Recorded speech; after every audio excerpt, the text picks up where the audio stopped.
তো হ্যালো বন্ধুরা, তোমরা সকলে কেমন আছো? আশা করছি তোমরা সকলে ভালো আছো। আমিও কিন্তু বেশ ভালো আছি। আর আজকের ভিডিওটা শুরু করলাম দেখো রান্নাবাড়ি হয়ে যাওয়ার পরে। তো দেখো এখানটায় কিন্তু রান্নাবাড়ি সব কমপ্লিট হয়ে গেছে। আর আজকে সকাল থেকে এতটা ব্যস্ত ছিলাম, আর আজকে প্রচণ্ড পরিমাণে গরম পড়েছে। মানে এই গরম পড়াতে কিন্তু একদম অস্থির অস্থির ভাব। আর আজকে কিন্তু অনেক কিছু রান্না করেছি। আর কী কী রান্না করেছি তোমাদের দেখো দেখিয়ে দিচ্ছি।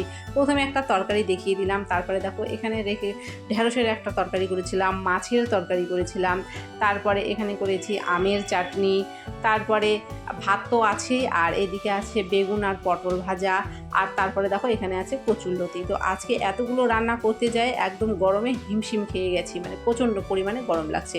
তো যাই হোক, রান্না বাড়ি তো হয়েই গেছে, এখন পরের কাজগুলো সব সেরে নেবো। তো প্রথমেই কিন্তু দেখো রান্না হয়ে যাওয়ার পরে বাসনপত্র কিছুই নিচে নামায়নি, সব কিছু এখানেই মানে ঘরের মধ্যেই আছে। তো প্রথমেই কিন্তু এই বাসনপত্রগুলো আগে কলপারে নামিয়ে দিয়ে আসবো। তারপরে কিন্তু দেখো সোজা চলে আসলাম ঘরে, এসে কিন্তু এখানে গ্যাসটা মুছতে লেগে গেলাম। তো আজকে কিন্তু খাওয়া দাওয়া আগে করিনি, কোনো দিন হয়তো গ্যাস না মুছেই আগে খেয়ে নিই, তারপরে হয়তো খাই।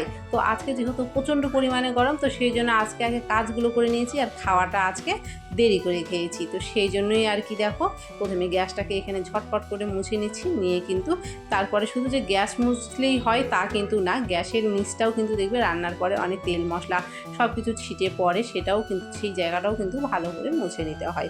আচ্ছা, গ্যাসটা মুছে নেওয়ার পরে সোজা চলে এলাম কিন্তু দেখো কলের পাড়ে। আর এগুলো হচ্ছে রান্নার বাসন, খাওয়া তো হয়নি, খাওয়া হলে কিন্তু আরও বাসন বেরোবে। তো ঝটপট করে কিন্তু আগে রান্নার বাসনগুলো মেজে নেবো, মেজে নিয়ে ধুয়ে নিয়ে কিন্তু তারপরে চলে যাব ঘরে, কেননা ঘরেও কিন্তু এখনও অনেক কাজ পড়ে রয়েছে, তো সেগুলো কিন্তু করে নেব। আর ওইদিকে দেখতে পাচ্ছ বালতিতে জল ভরে নিয়েছি। তো বাসনগুলো মাজা হয়ে গেলে বালতির থেকে জল নিয়ে কিন্তু বাসনগুলো ধুয়ে নিয়ে বাসনগুলোকে উপুর করে দিয়েছি। দেওয়ার পরে ঘরে চলে এসেছি, আর বিছানার চাদরটাকে আজকে একটু পাল্টে দিলাম। বিছানার চাদরটা আজকে উঠিয়ে রাখিয়ে দেবো। তো আজকে আর কি আর কাচবো না, ওই বিছানার চাদরটা যেটা উঠিয়ে দিলাম সেটা কালকে কাচবো, আর এই কাঁচা চাদরটা এখানে পেতে দিচ্ছি। আর যেহেতু গরম প্রচণ্ড পড়েছে, এখন কিন্তু ঘন ঘন বিছানার চাদরটা না পাল্টালেও একদমই ভালো লাগে না। একটা বিছানার চাদর যদিও বেশি দিন পেতে রাখা যায় না, বিরক্তই লাগে। আর কিন্তু গরমের মধ্যে সেটাও কিন্তু মানে আরও বেশি দিন রাখা যায় না। মানে ঠান্ডার টাইমে যাও দু একদিন হয়তো বেশি রাখা যায়, গরমের সময় কিন্তু সেটাও রাখা যায় না, মানে খুব বিরক্ত লাগে ওই একই বিছানার চাদরের সাথে। তো যাই হোক, বিছানার চাদরটা পাল্টে নিয়ে তারপরে কিন্তু চলে এলাম খেতে। আর দেখতে পাচ্ছ চোখ মুখের একদম খারাপ অবস্থা, আজকে প্রচণ্ড পরিমাণে গরম, আর প্রচণ্ড ঘেমে গেছি, আর ফ্যান লাগিয়ে এখানে বসে গেছি খেতে।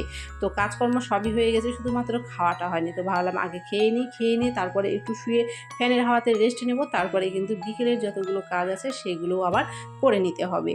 তো খাওয়া দাওয়া হয়ে যাওয়ার পরে আমি কিন্তু 2 থেকে আড়াই ঘন্টার মতো একটু ফ্যানের নিচে শুয়েছিলাম। তারপরে দেখো বিকেল হয়ে গেছে, উঠে পড়লাম। উঠে পড়ে কিন্তু এখন ঘরের যে কাজকর্মগুলো মানে বিকেলে যে কাজকর্মগুলো সেগুলো কিন্তু করে নিতে হচ্ছে। তো রোজকার মতো যে প্রতিদিন সকালে কিছু জামাকাপড় কেচে দেওয়া হয়, সেই জামাকাপড়গুলো কিন্তু গুছিয়ে নিচ্ছি। তারপরে জিনিস এইদিক ওইদিক হয়ে থাকে সেগুলোকে গুছিয়ে নিতে হয়।